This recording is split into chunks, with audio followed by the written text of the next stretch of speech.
সম্মানিত দর্শক, শেখ হাসিনাকে নিয়ে ভারত খেলছেন। বাংলাদেশের সঙ্গে খেলছে, আমেরিকার সঙ্গে খেলছে এবং পুরো এই অঞ্চলের যে ভৌগোলিক আ রাজনীতি, জিওপলিটিক্স, এই জিওপলিটিক্সকে একেবারে উল্টিয়ে পাল্টিয়ে তছনছ করে দিচ্ছে। এবং শেখ হাসিনাকে অস্ত্র হিসেবে ব্যবহার করে আগামী দিনগুলোতে তারা যে মাস্টার প্ল্যান করে যাচ্ছে এবং সেই মাস্টার প্ল্যান বাস্তবায়নের জন্য আমেরিকাতে, ইউরোপে, দিল্লিতে, কলকাতাতে, আগরতলাতে এবং ঢাকাতে একাধিক পক্ষ এখানে কাজ করছে।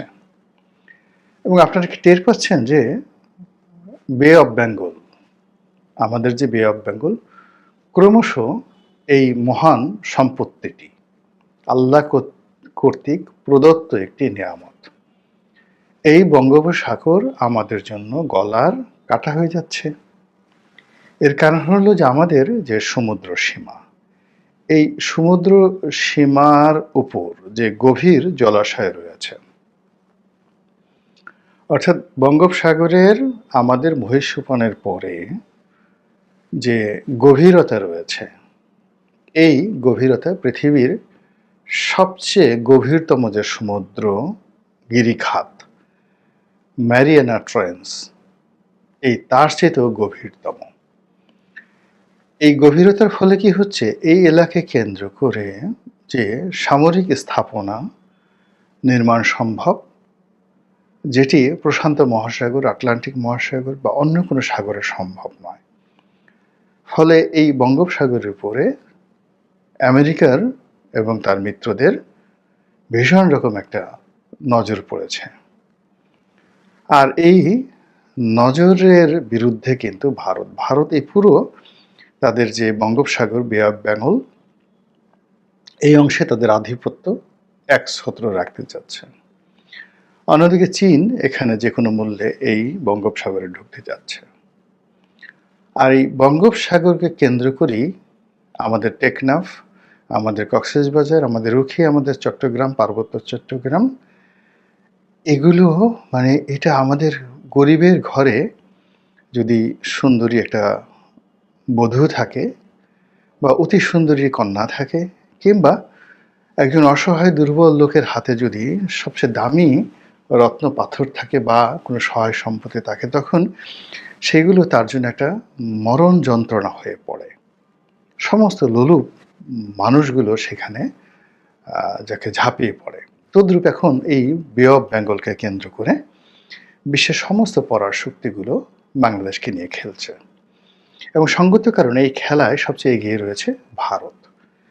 এবং ভারতের সঙ্গে আওয়ামী লীগের যে দ্বিপাক্ষিক সম্পর্ক এবং শেখ হাসিনার সঙ্গে ভারতের প্রকাশ্য কিছু চুক্তি, অপ্রকাশ্য কিছু কমিটমেন্ট, সব মিলিয়ে যাকে বলা হয় ভারত এই বাংলাদেশকে কবজা করার জন্য অলমোস্ট 70% তারা কিন্তু এগিয়ে গিয়েছিলেন। কিন্তু সমস্যা হয়ে গেছে যে শেখ হাসিনা শেষের দিকে এসে, মানে বিশেষ করে 2018 সনের নির্বাচনের পরেই সে ক্রমশ চীনের দিকে ঝুঁকে পড়ে এবং দিল্লির দাসত্ব থেকে বের হয়ে আসার জন্য সর্বোচ্চ চেষ্টা করতে থাকে।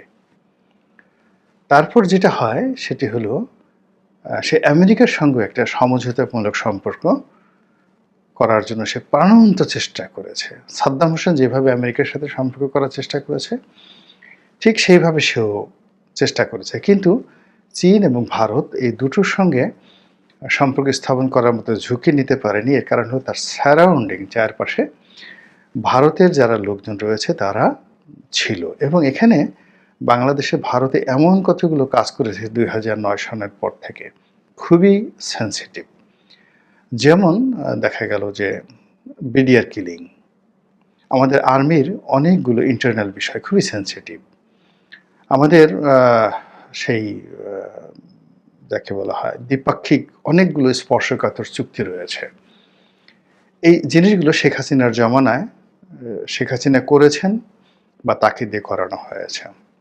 তো এখন শেখ হাসিনা যদি বাংলাদেশে দীর্ঘমেয়াদে ক্ষমতায় থাকে এবং চীনের বলয়ে চলে যায়, এটাও ভারতের জন্য ভীষণ রকম বিপত্তিকর। আবার শেখ হাসিনা যদি ঠিক এরকম দোদুল্যমানতায় ভারতকে রাখে, সেটাও ভারতের জন্য ঝুঁকি। এর কারণ হলো যে যদি শেখ হাসিনা বাংলাদেশে তার পতন ঘটে এবং তিনি বিচারের মুখোমুখি হন, তাহলে পুরো বিষয়গুলো কিন্তু আদালতে চলে আসবে, যেটা ভারতের জন্য আমাদের সাথে তাদের যে দ্বিপাক্ষিক সম্পর্ক, এটি রীতিমতো গণরোষে পরিণত হয়ে যাবে যা করা হয়েছে। এজন্য শেখ হাসিনাকে তুলে নেওয়া, এমনকি আমার কাছে মনে হয় যে লাস্টে যে সকল বিদ্রোহ হলো, বিপ্লব হলো এবং এর মধ্যে যে সকল সন্ত্রাসী কর্মকাণ্ড হয়েছে, যে সন্ত্রাসী কর্মকাণ্ডের সঙ্গে এই বিপ্লবের যারা বেসামরিক লোকজন, তাদের থাকার কথা নয়। অনেক গুলাগুলি, থানা পোড়ানো, তারপরে শেষে পুলিশ হত্যা, এরকম অনেক নৃশংস ঘটনাগুলো ঘটেছে, যার সঙ্গে সরাসরি বিদেশিদের হাত ছিল, এটা একেবারে স্পষ্ট। এখন সেই হাতটা কি আমেরিকার FBI রয়, না কি দিল্লির, নাকি অন্য কারো, এগুলো ভবিষ্যতে আসবে। কিন্তু যে ঘটনাটা ঘটলো, যে আমার কাছে যেটা মনে হয়েছে যে আমি কথা আগেও বলেছি বহুবার, যে বঙ্গবন্ধু একটা সময় দিল্লির জন্য খুব অসহ্য হয়ে পড়েছিল। ফলে বঙ্গবন্ধু হত্যাকাণ্ডের সঙ্গে তাদের একটা উল্লাস ছিল, তাদের একটা সংযোগ ছিল। তদ্রূপ এই যে শেখ হাসিনার যে পতন, এই পতনের সঙ্গে যে ভারতের কোনো হাত নেই, এটা কিন্তু বলা যাবে না। কি কারণে হাত আছে? প্রথমত হলো তাকে বাগে নেওয়া, দ্বিতীয়ত হলো তার মাধ্যমে যে কর্মকাণ্ডগুলো করা হয়েছে, সেই কর্মকাণ্ডগুলো যেন পাবলিকলি জনগণের কাছে চলে না আসে। তৃতীয় কারণ হলো যে আপনি যদি ঠিক মীর জাফর ক্ষেত্রে এই ঘটনাটা ঘটা হয়েছিল, হলো আমি শেখ হাসিনাকে অবশ্যই মীর জাফরের সঙ্গে তুলনা করছি না। অর্থাৎ মীর জাফরকে ক্ষমতায় বসানো হলো, কিন্তু ক্ষমতায় বসে তিনি সেই ইংরেজদের কর্তৃত্ব অস্বীকার করে স্বাধীনভাবে চলার চেষ্টা করলেন। তখন করলো কি, তাকে ক্ষমতাচ্যুত করে তার জামাই মীর কাসিমকে বসানো হলো। মীর কাসিম ছিলেন আরও স্বাধীন চেতা।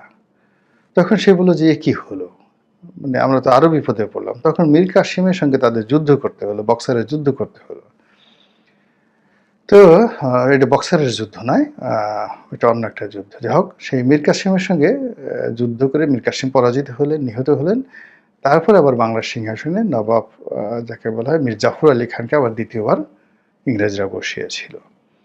তো দ্বিতীয়বার ইংরেজরা বসালো মীর জাফরকে, তখন মীর জাফর দেখলো যে তার প্রাণে বেঁচে থাকাই দায়। 2 নম্বর হলো যে এখন ক্ষমতায় বসে তারা নবাব হওয়ার শখ নেই, বাকি জীবন ইংরেজরা যদি সব নিয়েও যায়, সে শুধু ভাতাভোগী থাকতে চায়।